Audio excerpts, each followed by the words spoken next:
Hey guys, it's Miss Johnson, and I'm here to bring you our notes video for section 7.2. Today we're going to talk more about describing sampling proportions. So we got into sampling proportions right at the end of section 7.1, and we're going to talk today more about describing those and what we can do with those.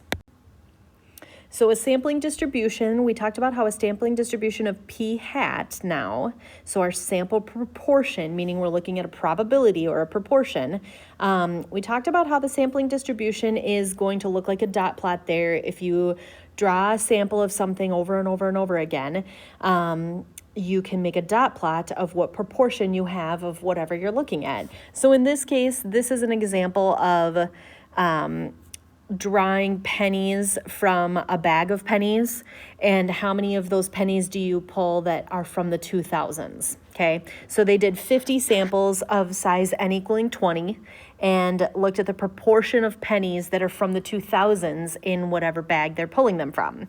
And that's the graph that you see there. So that's our sample proportion, sampling distribution of the sample proportions. Okay, I know that's kind of a mouthful. Again, that's the sampling distribution of the sample proportion p hat. And remember, our predictions wear hats. So when we're looking at samples, we're talking about p hat, not just p.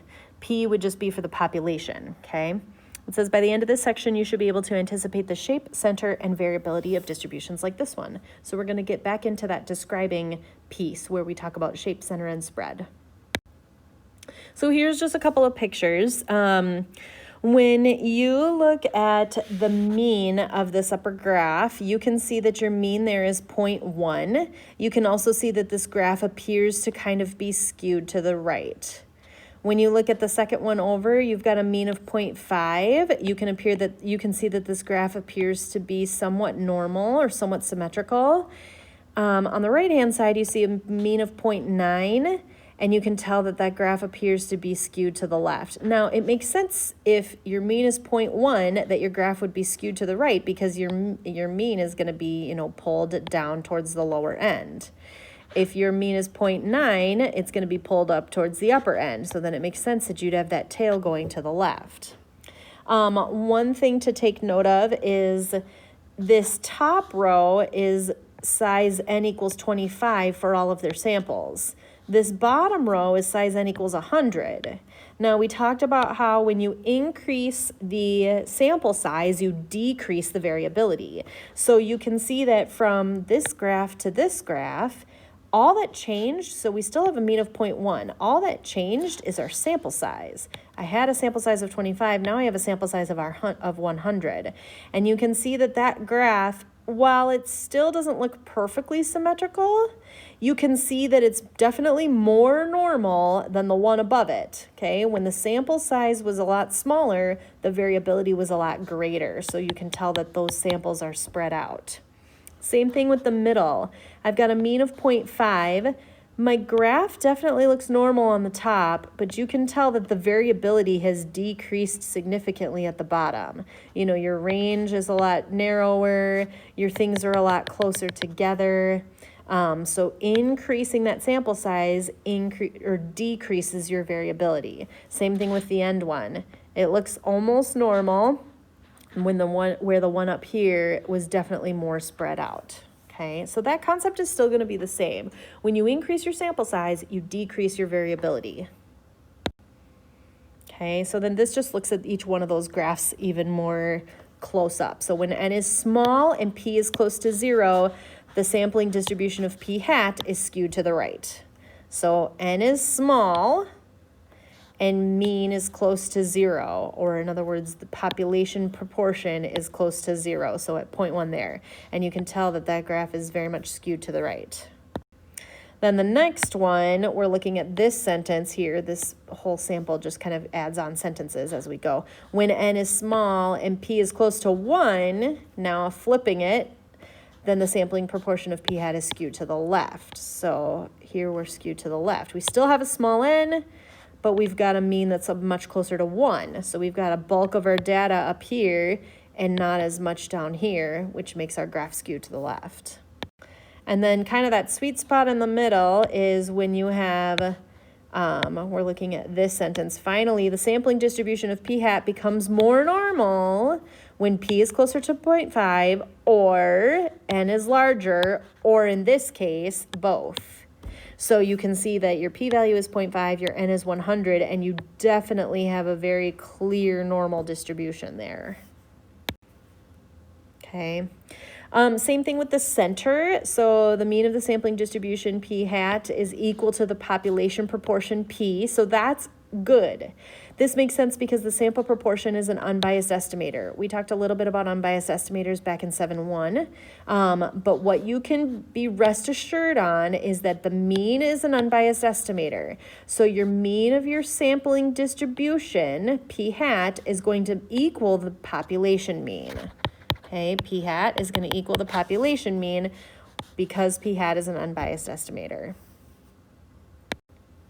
Now, the standard deviation is where it's a little bit different. So it said the value of the standard deviation of p hat depends on both the size of the sample and the proportion. So you can't just automatically say that they're equal in this case. There is going to be a formula for us to find the standard deviation. So for a specific sample size, the standard deviation of p hat is larger for values of p closer to 0.5 and smaller for values of p closer to 0 or 1. Okay, and again, for a specific value of p, the standard deviation gets smaller as n gets larger. So increase your sample size, decrease your variability. The two are kind of opposites. When you increase your sample size, your standard deviation goes down.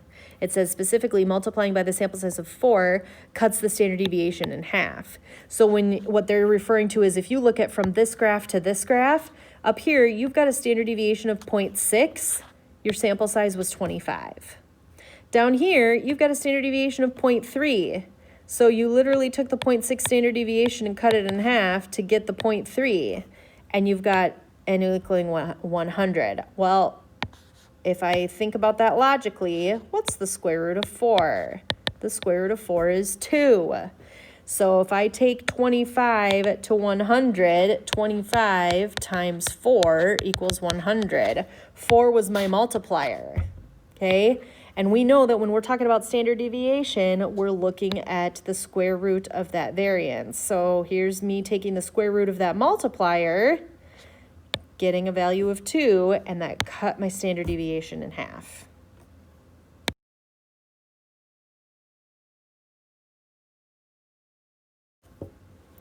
Okay, so here we get into that standard deviation formula. So now again, because it's an unbiased estimator, the mean of the population proportion is going to equal the mean of the sampling proportion. So that's lovely, okay? P is going to equal p hat for the mean. Now, the standard deviation is a little different, and here's where we have to be careful and use this formula. So the mean of the sampling distribution is going to be equal to the population mean. Great. However, the standard deviation of the sampling distribution of p hat is this formula right here, okay? Now, I want to draw your attention to something. Take a look at what's in the denominator of that. First of all, you see that there's a square root. There's a radical, okay? We're looking at standard deviation, so it should be obvious to you that we're taking a square root here. The other thing I want you to notice is you're dividing by n. So when we had that multiplier of 4, that's why I said you take the square root of that and get 2, and that's what we were dividing by, okay? We were dividing by 2 because you're dividing by the square root of n in your denominator, okay? That's a key piece to know. The other piece about the standard deviation is you've got p times the quantity 1 minus p in the top. So basically, the probability of success times the probability of failure divided by n, and then you take the square root, okay? Here's your kickers. You have to fulfill the 10% condition, meaning this guy right here, okay? That is going to be an important piece. You need to know that n, that's where that piece where you make sure that your sample size is less than 10% of your population size. Now, with really large populations, that's not a problem. but sometimes you have to check it and be sure. You need your sample size to be less than 10% of your population size. Okay. The other thing that we talk about describing is the shape. So this was the center. Here, I should probably match my colors here. Oh, nope, redo. Keep that one. So this one is the center. This one that I talked about was the spread. Then we get into shape. So one thing that's good to know about the shape is the sampling distribution of p hat is going to be approximately normal. Keyword approximately. As long as the large counts condition is satisfied. So here's where you have to check n times p and n times 1 minus p. N times p needs to be greater than or equal to 10, and n times 1 minus p also needs to be greater than or equal to 10. Okay, so here's how we're going to describe those sampling distributions of sample proportions. Ooh, again, that's a mouthful, I know. All right, now we're gonna do this together. So I'm gonna go through an example with you. I'll probably have to do some erasing and rewriting because I don't have a whole lot of space and it takes up some space to do these examples, so just heads up on that. Remember that you can rewind the video whenever you need to. So it says, suppose 84% of students at a large high school regularly use a backpack to carry their books from class to class. Suppose or imagine taking an SRS of 100 students and calculating the p hat, the proportion of students in the sample who regularly use a backpack. Okay, so you are supposing that that's your p, and you're going to take an SRS of 100 students and figure out what p hat is of the same question. Who carries a backpack? Okay, so the first thing, part A, says identify the mean of the sampling distribution of p hat. So what we are told up in the question is this thing right here. P is equal to 0.84.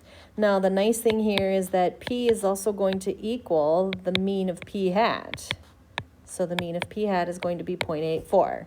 Okay, part A is done. It's as simple as that. Part B, let's do the standard deviation. Calculate and interpret the standard deviation and interpret, key phrase there, the standard deviation of the sampling distribution of p hat. Verify that the 10% condition is met. So here's B. So you're given nothing about the standard deviation up here. You don't know anything about it. You're not given any information. You have to figure that out on your own. The only thing that you're given is that 0.84 and that you've got an SRS of 100. So your standard deviation, well, the first thing is let's check our N. So is our 10% condition met? Is our sample size less than 10% of our population? Now, I mentioned at the beginning that this was a key phrase for us. It's a large high school. So it is safe to assume that a sample size of 100 is going to be less than 10% of the population.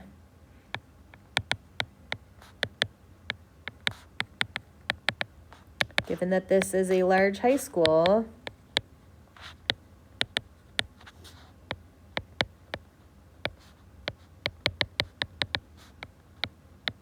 it is safe to assume that 100 is less than N. I'm sorry, less than 10% of N of all students. Okay, so that's great. So now let's actually find the standard deviation. So my standard deviation of p hat, don't forget your hat, is going to be the square root of p, 0.84, times 1 minus p, 1 minus 0.84, all divided by the square root of 100. Type all that into your calculator. When I type all that into my calculator, I get a standard deviation of 0.037, roughly, for my standard deviation, okay? So there's my standard deviation. Here's my mean of my population proportion. All right. I'm going to go ahead and erase this slide so that that I have some room to do part C. So again, feel free to back up the video if you need to see that writing again, or hit pause whenever you need it. And we're going to move on from there. So here's part C. Describe the shape of the sampling distribution of p hat. So again, we did center up here. We did spread in part B, and now we're going to talk about the shape. Okay, so the thing that we need to make sure of in part C, we have to know that n times p is going to be greater than or equal to 10, and that n times 1 minus p is going to be greater than or equal to 10. Okay, that's the first thing that we have to check. So if we take a look at those two things, my n times p would be 100 times 0.84, which is equal to 84, which is greater than or equal to 10. Check. My n times 1 minus p would be 100 times 1 minus 0.84, which is equal to 16, which is still greater than or equal to 10. So that's good too. Check. Perfect.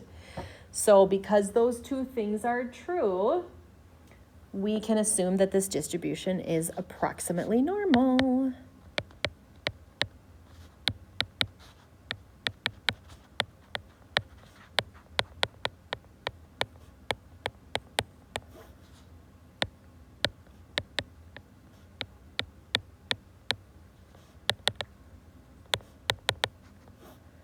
Distribution is approximately normal. Use that word approximately.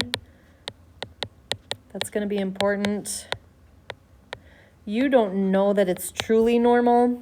You can never determine that it's truly normal unless you had all of the data, which we don't here.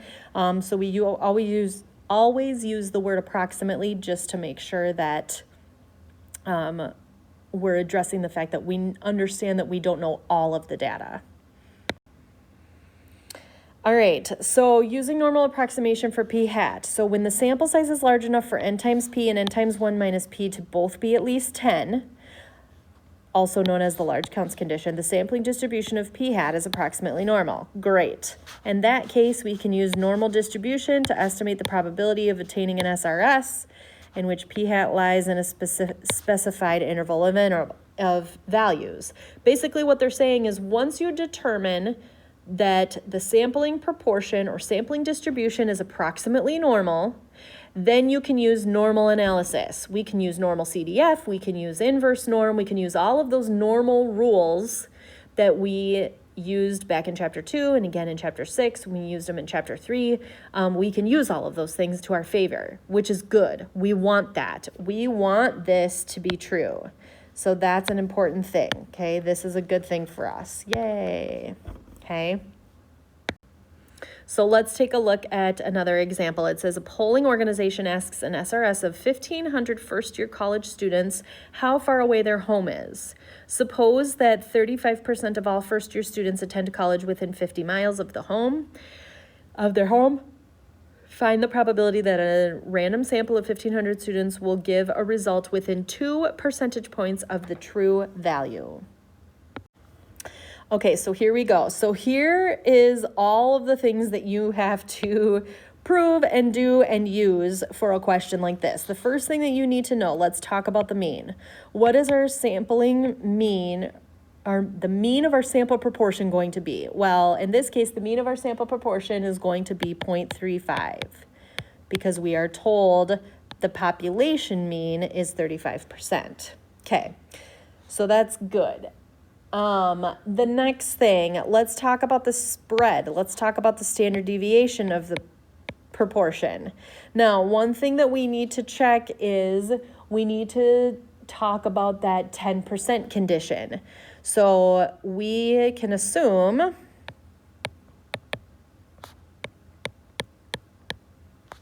that 1,500 students is less than 10% of all first-year college students. That is a pretty safe assumption. It didn't specify the college, It just said first-year college students. So first-year college students all across the country, there's definitely more than 1,500 first-year college students all across the country, okay? So that it's or I should say 15,000, sorry. It's safe to assume that there are at least 15,000 first-year college students all across the country. There's probably more than 15,000 first-year college students at the University of Minnesota alone. And we're talking about all first-year college students all across the country. So we can assume that that is safe. So then we know that we're going to do this. We're going to do 0.35 times 1 minus 0.35 divided by our sample size of 1,500. And then we take the square root of that. So the standard deviation of our p hat, plug that all into my calculator. So when I plug all that into my calculator, I end up with an answer of 0.012 for a standard deviation. Okay, so that's good. I know that I've got 0.35 for my mean and 0.012 for my standard deviation. Great. Okay, next thing. Can we use normal to do our analysis? Can we use normal? So the next thing that I need to check is, can we call this approximately normal? This is where we take n times p. In this case, it would be 1,500 times 0.35, and check, is it greater than or equal to 10? Well, of course it is. 1,500 times 0.35 is 525. So, yep. 525 is greater than or equal to 10. Check. Then the n times 1 minus p, we take 1,500 times 0.65. Is that greater than or equal to 10? And again, yes, of course it is. 1,500 times 0.65, again, 975. 975. So that's greater than or equal to 10, so check. Good. So our large counts condition, and if you need to remember what those two things are that we just did that are important for us, this one is large counts, okay, and this one is right here, the 10% condition. So those two things have to be fulfilled for us to keep going forward. But we can assume, I should say, because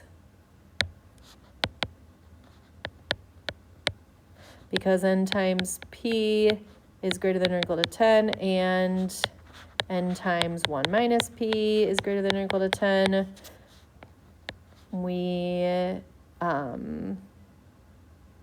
the distribution is approximately normal.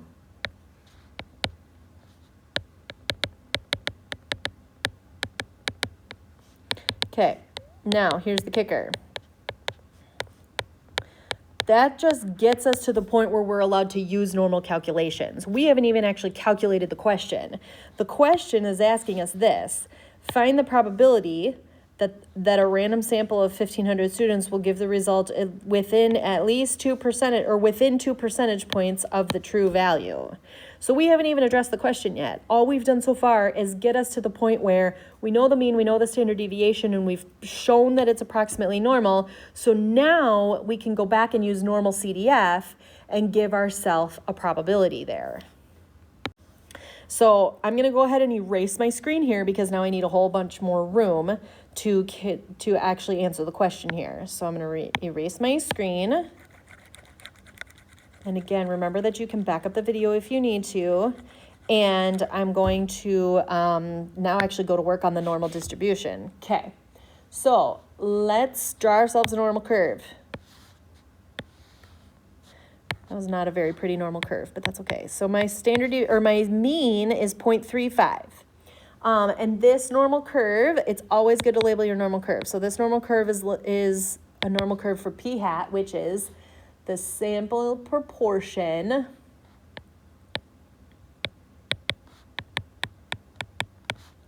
of students less than 50 miles from home. That's what my sampling proportion is. Okay, I can also fill in a few more values here. So I know I want to add my standard deviation of 0.0, I should have written those down. My mean of my sampling proportion was 0.35, and the standard deviation of the sampling proportion was 0.012. Okay, so 0.35 plus 0.012 is 0.362. If I add it again, plus 0.012, I get to 0.374.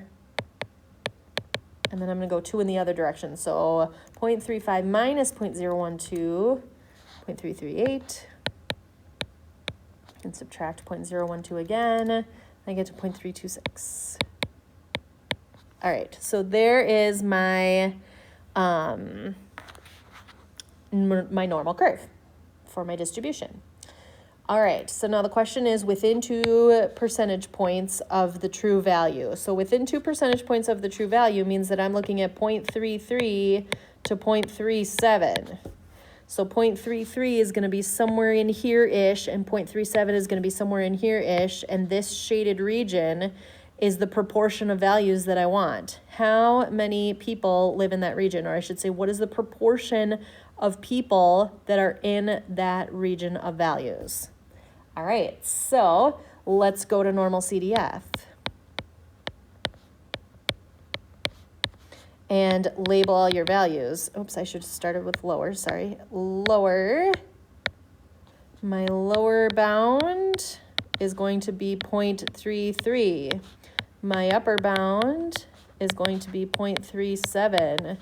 My mean, I did not draw mean. My mean is going to be 0.35, and my standard deviation is going to be 0.012.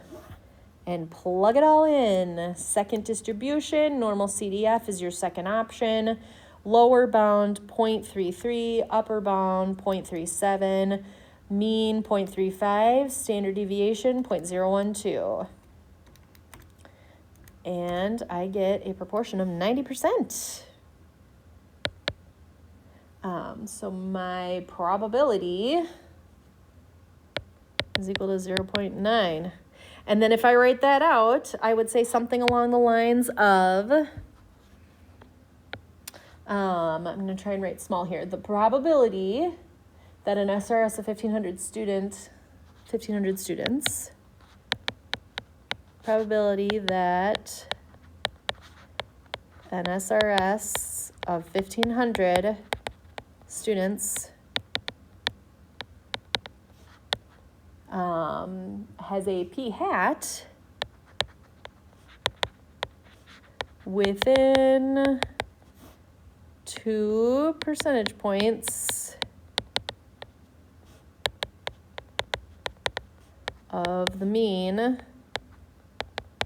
of 0.35 is 0.9. It's good to also list the standard deviation. We listed the mean, but we could list the standard deviation as well with a standard deviation of 0.012. There's my concluding statement. Whew, okay, so that takes us to the end of our lesson for section 7.2.